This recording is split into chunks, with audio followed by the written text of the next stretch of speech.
Halo, selamat pagi saudara. Seperti biasa, Sapa Sumbaksel menyapa pagi hari Anda selama setengah jam ke depan dengan dialog dan informasi-informasi menarik dari Sumsel dan wilayah lain di Sumatera bagian selatan. Langsung saja kita awali Sapa Sumbaksel hari ini bersama saya Reski Oktora. Inilah Sapa Sumbaksel selengkapnya di Kompas TV, independen, terpercaya.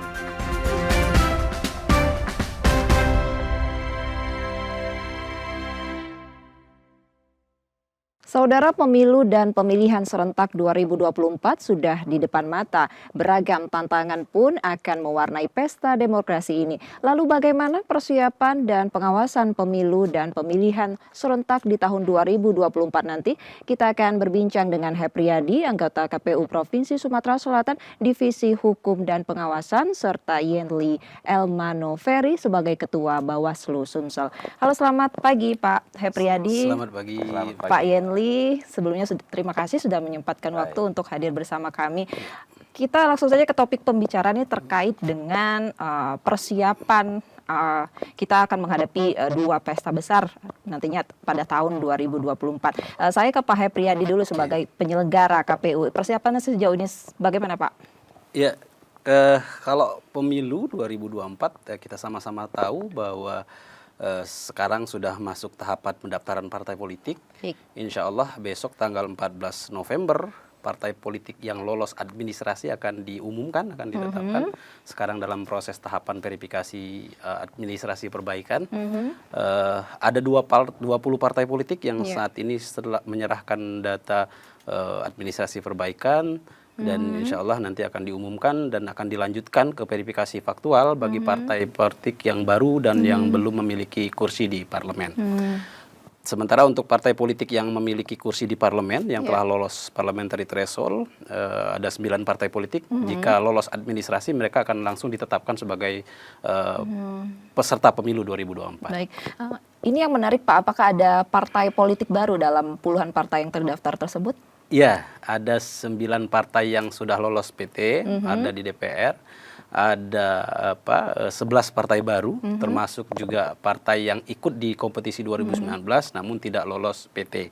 Jadi total yang baru itu ada 11 partai politik yang akan kita verifikasi secara faktual. Baik, terkait dengan daftar pemilih tetap ini pemuktahirannya kapan, Pak? Ya, jadi pemutahiran daftar pemilih atau mutarli itu akan dimulai dengan penyerahan daftar pemilih, daftar penduduk potensial pemilih atau DP4 dari Kemendagri yang insya Allah itu akan dilaksanakan pada tanggal 14 Oktober ini juga. Artinya pada saat itu akan dimulai mutarli secara keseluruhan, akan diawali dengan penyandingan data ya, data DP4 dengan data sidalih yang ada di KPU yang bersumber dari data pemilu terakhir itu akan disandingkan, akan dipadankan, dan nanti akan dirumuskan daftar pemilih yang akan dicocokkan dan diteliti di lapangan. Baik, saya bergeser ke Pak Yenli nih sebagai Ketua Bawaslu Sumatera Selatan. Sampai sejauh ini persiapannya seperti apa, Pak, menghadapi potensi-potensi tingkat kerawanan dan lain sebagainya di wilayah Sumatera Selatan? Baik, terima kasih ya. Persiapan Bawaslu Provinsi Sumatera Selatan saat ini kita lagi menyiapkan seluruh personil kita di tingkat kecamatan ya, untuk panitia ad hoc. Sekarang dalam proses pendaftaran ya di 17 kabupaten kota. Ini sedang proses pendaftaran dan saat ini sedang proses perpanjangan. Perpanjangan karena kemarin pada saat pendaftaran ada beberapa kecamatan di 17 kabupaten kota ini yang pendaftar perempuannya belum mencapai 30%. Jadi diperpanjang lah karena pedoman kita kalau tidak mencapai 30% maka dilakukan perpanjangan. Itu dari segi kesiapan kita untuk aparatur pengawas kita ya di tingkat kecamatan. Tapi kalau untuk kesiapan-kesiapan kita ya kita Bawaslu Provinsi Sumatera Selatan bersama 17 kabupaten kota Bawaslu kabupaten kotanya senantiasa ya ada kegiatan-kegiatan rakor, BIMTEK dan sebagainya sebagai upaya peningkatan kapasitas pengawas kita dalam persiapan untuk mengawasi pelaksanaan pemilu tahun 2024. Walaupun saat ini seperti disampaikan oleh rekan kita dari KPU Provinsi bahwa tahapan sekarang adalah tahapan pendaftaran calon peserta pemilu, ya Bawaslu Provinsi Sumatera Selatan dan jajaran di 17 kabupaten kota juga melaksanakan pengawasan-pengawasan di tahapan pendaftaran dan verifikasi administrasi. Nanti juga akan kita awasi juga pada saat verifikasi faktual calon peserta pemilu. Baik, dari pengawasan ataupun ya hal yang lain sebagainya dari proses verifikasi hingga nanti rekapitulasi. Pengawasan tentunya akan ditingkatkan, kita berkaca dari pemilihan sebelumnya, ya Pak ya. Betul, apa Pak. saja Pak poin-poin yang penting? Memang berkaca dari atau evaluasi ya dari pelaksanaan Pileg tahun 2019 maupun dari Pilkada 2020 yang kemarin, memang ada beberapa catatan di Bawaslu Provinsi Sumatera Selatan secara tingkat provinsi maupun secara tingkat nasional. Kita juga sudah beberapa catatan yang dihimpun ya, dihimpun dalam Indeks Kerawanan Pemilu. Nah, ini dihimpun dari seluruh wilayah se-Indonesia menjadi ukuran bahwa ada beberapa indikator untuk tingkat kerawanan di beberapa wilayah. Nah, ini kalau di tingkat Sumsel memang pada saat rekapitulasi ini menjadi pokok pengawasan kita ya. Karena pengalaman di Pileg 2019 seperti yang disampaikan Pak Hepriyadi, ada satu daerah yang rekapitulasinya yang kita rekomendasikan untuk dilaksanakan rekapitulasi di KPU Provinsi, Mbak Risti. Nah, ini yang menjadi konsentrasi kita. Ada beberapa daerah yang memang dari evaluasi di 2019 perlu pengawasan kita. Kalau kemarin mungkin kita tidak terlalu mengawasi dari awal, tetapi ke depan ini saya pikir pada saat mulai dari pemungutan ini harus kita kawal sampai dengan rekapitulasi di tingkat kabupaten. Tingkat indeks kerawanan yang Bapak sebutkan tadi kira-kira berapa persen nih Pak dari daerah, bisa disebutkan daerah mana saja? Memang kemarin ya, kalau di Pileg kemarin ini ada di Kabupaten Empat Lawang kemarin ya, Kabupaten Empat Lawang, terus juga di Pali ya, Pali juga sempat ada demonstrasi, di Muratara juga ada. Nah, ini saya pikir konsentrasi kita. Tetapi kalau untuk daerah-daerah lain, konflik-konflik kecil itu bisa diselesaikan secara cepat melalui proses perbaikan administrasi dan sebagainya. Begitu. Saya bergeser lagi ke Pak Hepriyadi, Pak, terkait dengan persiapan logistik dan segala macamnya. Ini seperti apa, Pak? Ya. Kita memang menaruh perhatian terkait pengadaan logistik ya, karena berkaca di pemilu 2019 ada banyak persoalan-persoalan logistik juga yang menimbulkan problem serius di itu. Nah, yang pertama kan problem logistik ini kan tak terlepas dari akurasi jumlah data pemilih ya. Artinya kita akan serius dalam hal melakukan pemutahiran data pemilih karena itu menentukan seperti apa logistik ke depan. Terus yang berikutnya, kita sama-sama tahu bahwa di pemilu 2024 ini kan ada pengurangan masa kampanye. Nah, ini berpengaruh juga terhadap waktu penyediaan logistik yang dimiliki oleh KPU itu makin sempit. Kalau kami berhitung tidak lebih dari 30 hari lah kurang lebih untuk cetak dan distribusi. Nah, memang sekarang dirancang PKPU pengadaan logistik yang mana ke depan KPU RI itu mensinyalir pengadaan logistik yang dulu tersentral di KPU, namun ke depan itu akan disebar ke provinsi. KPU RI cuma akan memproduksi logistik di tingkat pusat seperti surat suara presiden, surat suara DPR RI dan surat suara DPD. Tapi untuk pemilihan surat suara DPRD provinsi, DPRD kabupaten dan DPD itu akan dicetak oleh KPU provinsi masing-masing. Nah, dengan pembagian wilayah pencetakan ini juga akan mempermudah ya proses pencetakan, distribusi dan lain-lain. Nah, hingga problem-problem yang kita rasakan menjadi kendala di tahun 2019 akan berupaya untuk kita minimalisir dengan pola seperti itu. Kendalanya lagi-lagi adalah pemutahiran DPT seperti itu ya, Pak. Itu seperti sebenarnya persoalannya apa ini, Pak? Kalau di 2019 ini kan proses perekaman EKTP itu belum begitu masif ya, belum begitu masif karena sesuai dengan mandat undang-undang bahwa basis pendataan pemilih kita itu adalah KTP elektronik, eKTP. Nah, di 2020 kemarin sampai sekarang di 2022 kita mengapresiasi kerja-kerja Dinas Kependudukan dan Catatan Sipil yang di beberapa tempat melakukan jemput bola, rekam ke lapangan hingga tingkat rekam eKTP penduduk se-Sumatera Selatan itu sudah melebihi di angka 95% bisa. Ada kabupaten kota yang mematok angka sudah di 98 atau 99% sudah rekam eKTP. Nah, ini akan mempermudah juga akurasi pemutakhiran data pemilih yang kita lakukan. Kalau di tahun yang sebelumnya itu banyak pemilih yang tidak terdaftar, dia sudah masuk ke usia pemilih tapi tidak masuk dalam DPT karena tidak ada eKTP. Hingga kalaupun kita masukkan ke dalam pemilih, dia termasuk pemilih yang memilih di hari H dengan catatan khusus. Sehingga ke depan dengan sudah semakin baiknya data kependudukan kita, maka tentunya pemutakhiran data pemilih akan lebih mudah dan data pemilih kita akan lebih akurat, jauh lebih akurat. Baik, terkait dengan daftar pemilih ganda, ini seperti apa, Pak?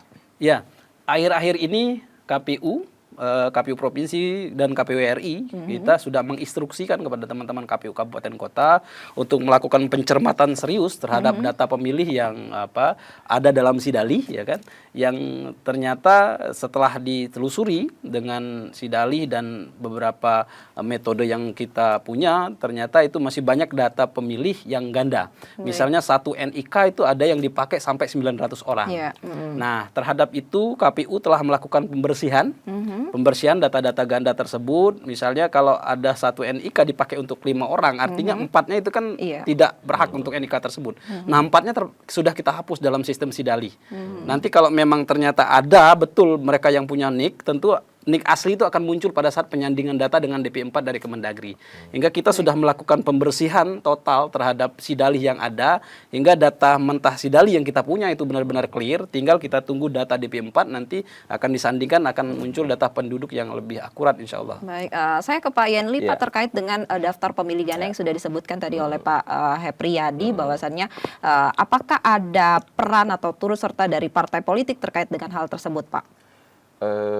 Sebaiknya demikian ya, perannya itu bukan peran pasif partai politik. Sebenarnya partai politik juga punya kesempatan untuk memperbaiki daftar pemilih ini, karena ini kan daftar pemilih kan sumber dari seluruh seperti logistik ini juga, surat suara bersumber dari DPT. Nanti pada saat pemilihan DPT juga menjadi acuan juga bagaimana suara untuk pembagian jumlah pemilih masing-masing TPS ini juga bersumber dari DPT. Nah, Bawaslu Provinsi Sumatera Selatan beserta 17 kabupaten kota ya konsentrasi ini karena DPT ini muncul juga anekdot ini. Bukan daftar pemilih tetap, tapi daftar permasalahan tetap juga pernah muncul. Ya karena memang hampir setiap pemilu maupun pemilihan, ini permasalahan DPT ini pasti muncul. Nah, harapan kita ya di Pileg 2024 maupun Pilkada 2024, kawan-kawan mitra kita di KPU bisa menekan ya.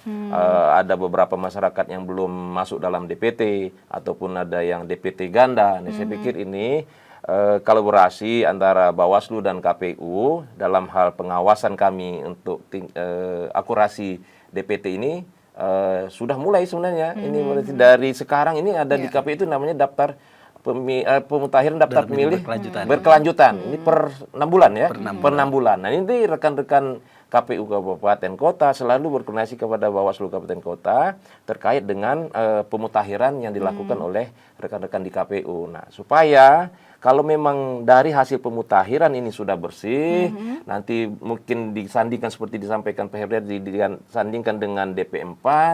Nah, kalau data ini sudah bersih, saya pikir tidak ada permasalahan yang banyak terkait mungkin ada yang ganda atau yang belum terdaftar atau yang sudah meninggal masih ada dalam data itu. Nah, saya pikir kalau pemutakhiran ini memang berjalan dengan baik dan benar dan tidak ada manipulasi data atau sekedar untuk kewajiban per 6 bulan saja, tapi memang kawan-kawan KPU Kabupaten Kota selalu berkoordinasi dengan Dukcapilnya. Nah, ini kan berapa yang meninggal, berarti harus dicoret dalam daftar pemilihnya.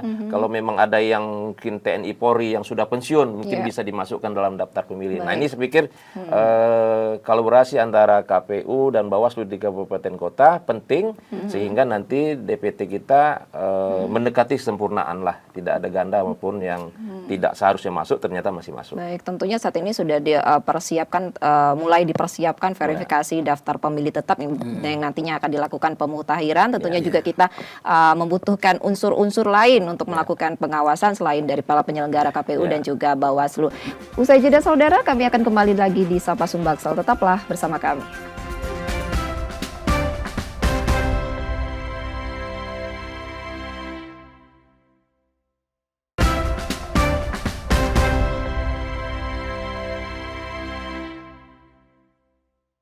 Terima kasih saudara masih bersama kami di Sapa Sumbaksel. Kita masih berbincang terkait dengan persiapan pemilu dan pemilihan serentak pada tahun 2024 bersama dengan Hepriyadi, anggota KPU Provinsi Sumatera Selatan Divisi Hukum dan Pengawasan serta Ketua Bawaslu Sumsel Yenli Elmanoveri.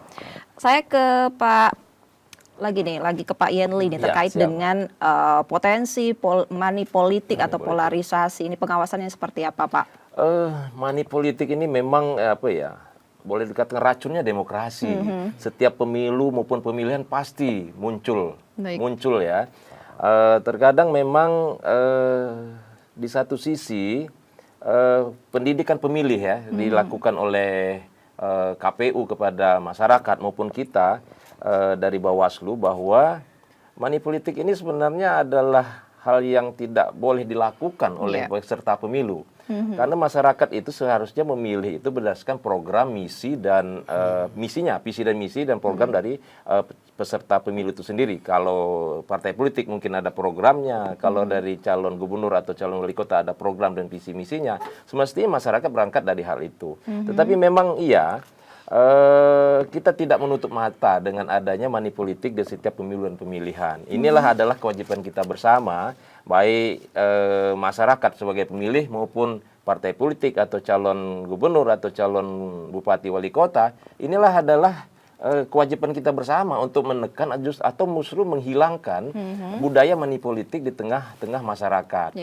Jangan sampai masyarakat justru mempertanyakan mengapa tidak ada money politik pemilu atau pemilihan tahun ini. Nah, seharusnya ini yang harus kita edukasi kepada masyarakat bahwa money politik itu adalah hal yang tidak bagus dan seperti yang saya sampaikan tadi adalah racunnya demokrasi. Masyarakat itu memilih bukan berdasarkan program, misi, tetapi karena ada iming-iming yang pada saat itu mungkin dihargai beberapa rupiah atau beberapa puluh ribu, sehingga masyarakat tergiur dengan memilih yang dikehendaki oleh calon peserta pemilu itu sendiri.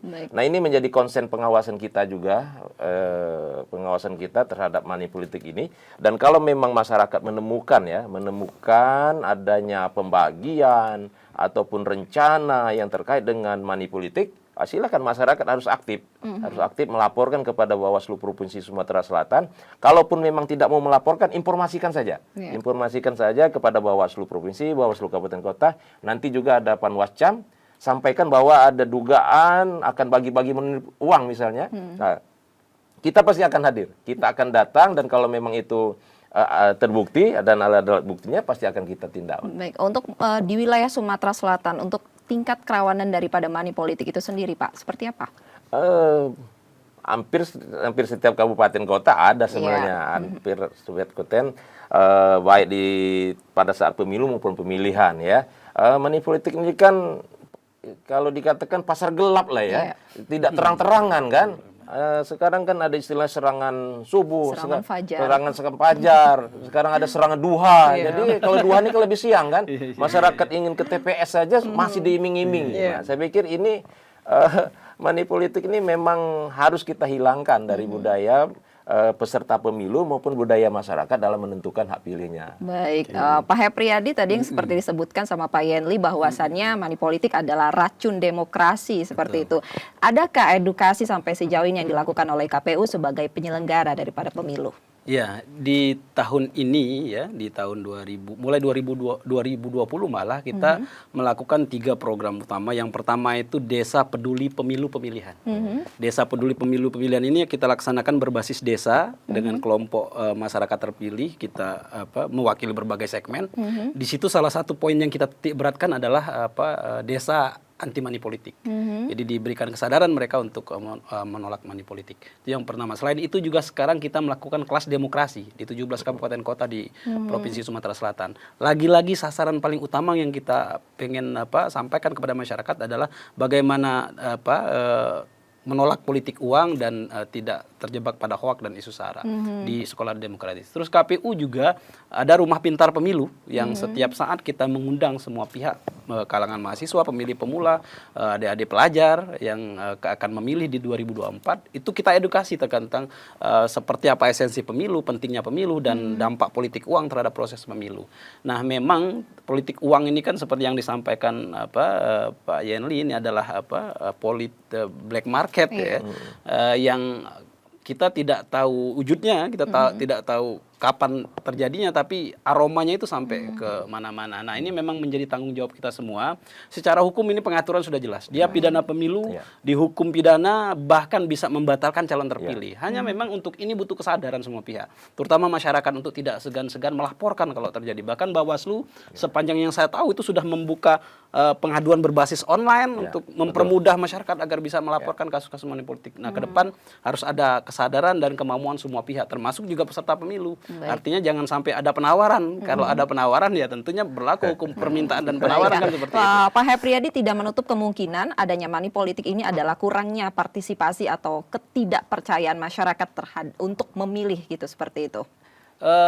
Menurut Anda sendiri seperti apa? Banyak penyebabnya. Itu salah satu penyebabnya itu kadang ada apatisme ya, yang disebabkan karena proses pemilu yang berlangsung lama terus-menerus, tapi dampaknya tidak berakibat terhadap perbaikan kehidupan masyarakat. Akhirnya buat apa memilih kalau cuma sekedar yang dipilih cari-cari uang dan kita tidak dapat apa-apa. Akhirnya momentum ini dimanfaatkan untuk balas dendam, bahasanya kan gitu.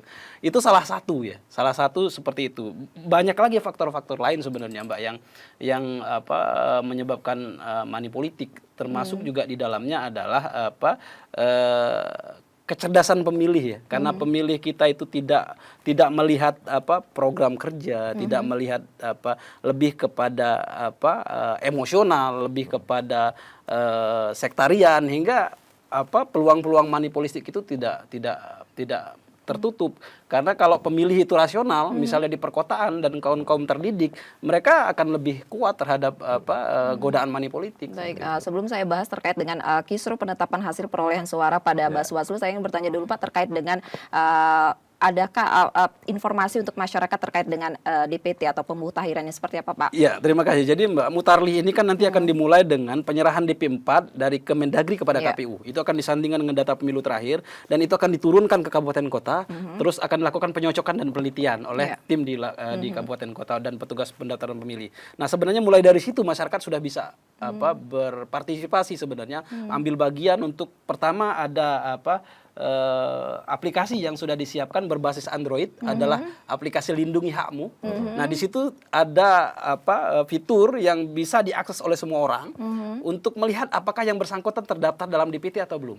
Jadi tinggal ketik NIK-nya, nanti akan muncul Anda akan terdaftar di TPS sekian, desa apa, kabupaten apa, itu akan lengkap. Baik, kendalanya adalah tidak semua orang bisa mengakses hal tersebut, Pak. Sebenarnya itu berbasis Android. Nah, untuk masyarakat yang ada di yang tidak aware terhadap tidak familiar dengan teknologi, nanti di proses Mutarli, di Coklit, itu kan setiap tahapan ya, mulai dari setelah dicocok dan penelitian akan ditetapkan DPS. DPS ini akan diumumkan nanti di tempat-tempat yang mudah diakses oleh masyarakat. Di desa, di kelurahan atau di kampung-kampung itu akan didaftarkan. Nah, DPS itu akan diberikan masukan oleh siapa saja, termasuk partai politik, misalnya masyarakat secara umum, untuk bisa melihat di DPS, nama saya belum termasuk nih, atau pendukung saya belum termasuk. Silakan disampaikan kepada petugas Mutarli di lapangan, nanti akan dimasukkan ke dalam DPT, dalam DPS. Sebelum DPS itu nanti kita akan mutakhirkan lagi, akan ditetapkan menjadi DPT. Jadi prosesnya itu sampai bulan Juni 2023 proses pemutakhiran data pemilih. Artinya waktu yang panjang ini harusnya kita manfaatkan secara bersama-sama, terutama kami menghimbau peran aktif semua pihak, masyarakat, tokoh-tokoh masyarakat di lapangan, dan peserta pemilu untuk aktif mendaftarkan yang belum terdaftar dalam Itu pemilu. artinya sudah diberi ruang ataupun wadah untuk masyarakat Ya. ikut serta dalam peran serta dalam pemilu dan pelaksanaan pemilihan umum nantinya. Saya ke Betul. Pak Yanli dulu Baik. terkait dengan penetapan hasil perolehan suara nih. Ini kita sering ada kisruh di sana. Betul. Antisipasinya seperti apa, Pak? Memang ya hasil akhir dari seluruh tahapan ini kan adalah pada saat rekapitulasi ya. Mulai dari kita persiapan hari ini nanti akan bermuara pada rekapitulasi. Inilah yang akan menentukan siapa terpilih, partai ini dapat berapa kursi dan sebagainya. Ya memang pengawasan kita supaya mengurangi kecurangan atau kekeliruan. Ini saya pikir dari tahap awal pada saat TPS. TPS kita nanti ada pengawas TPS. Jadi satu TPS satu orang ya, satu TPS satu orang. Inilah yang akan mengawasi proses pemungutan maupun penghitungan di TPS. Nah, kalau clear dalam proses penghitungan di tingkat TPS, nanti akan dilanjutkan di tingkat kecamatan di PPK. Di sini juga ada kita pengawas kecamatan. Kalau permasalahan-permasalahan yang menyangkut tentang selisih suara atau suaranya yang dikatakan hilang ataupun tidak sinkron datanya, ini clear di tingkat kecamatan, insya Allah di tingkat kabupaten maupun provinsi tidak ada permasalahan lagi. Nah, yang terkadang begini, ada permasalahan di tingkat kecamatan, nah terkadang ini tidak diselesaikan, berlarut-larut terus, dipaksakan diplenokan, diselesaikan, akhir bergeser ke kabupaten. Kabupaten menerima limpahan permasalahan, nah ini akan menjadi permasalahan di tingkat kabupaten. Nah, kalau pengalaman-pengalaman yang sudah kita di rekapitulasi 2019 kemarin, di provinsi memang masih ada yang komplain-komplain itu, tapi semuanya bisa kita lewati. Jadi, kalaupun memang ada permasalahan, selesaikan di mana masalah itu ada, dan pengawasan pasti kita mulai dari TPS sampai dengan rekapitulasi di tingkat provinsi, pengawasan kita melekat, Pak. Baik, tentunya Pak, yang menjadi PR kemarin akan dievaluasi pada pemilihan nanti tentunya ya Pak ya. Terkait ini dengan daftar pemilih, informasi yang saya dapat bahwanya masih dikaji oleh Bawaslu. Daftar pemilih. Daftar pemilih. Ya, ini masih dikaji oleh Bawaslu. Persoalannya apa, Pak? Daftar pemilih ini kan itu tadi ya, permasalahan yang berkelanjutan ini kan. Jadi memang tidak ada data pemilih yang sempurna sampai dari pengalaman saya dari pemilu 2004 sampai dengan hari ini saya pernah menjadi penyelenggara. Memang permasalahan DPT ini agak permasalahan yang krusial lah ini, karena kita mendata orang yang bergerak. Kalau mendata orang yang tidak bergerak, saya pikir mudah saja kita. Orang bergerak kita sudah data. Ternyata yang bersangkutan pada saat pendataan masih di desa A, tetapi pada saat pemilihan dia sudah pindah kecamatan di desa B. Nah, ini terkadang dia tidak terdaftar lagi, dia tidak terdaftar di desa B, dia sudah terdaftar A. Nah, ini proses inilah yang terkadang masyarakat lah yang harus aktif ya. Kalau memang yang bersangkutan sudah pindah domisili, maka dia harus segera menyelesaikan administrasi perpindahan kependudukan. Nah, sehingga data pemilih yang tadi harusnya dia memilih di desa A, terdaftar di desa B. Nah, ini bisa kita antisipasi dari awal. Pak Yanli, pada pemilu dan juga pemilihan serentak pada 2024 tentunya tekanan politik akan semakin kuat. Kita melihat ada Dapil 1 dan 2 di Sumsel ini diikuti oleh tokoh politik yang berpengalaman baik skala nasional maupun lokal, serta juga seperti para menteri dan ex-kepala daerah. Komitmen dari Bawaslu sendiri, Pak?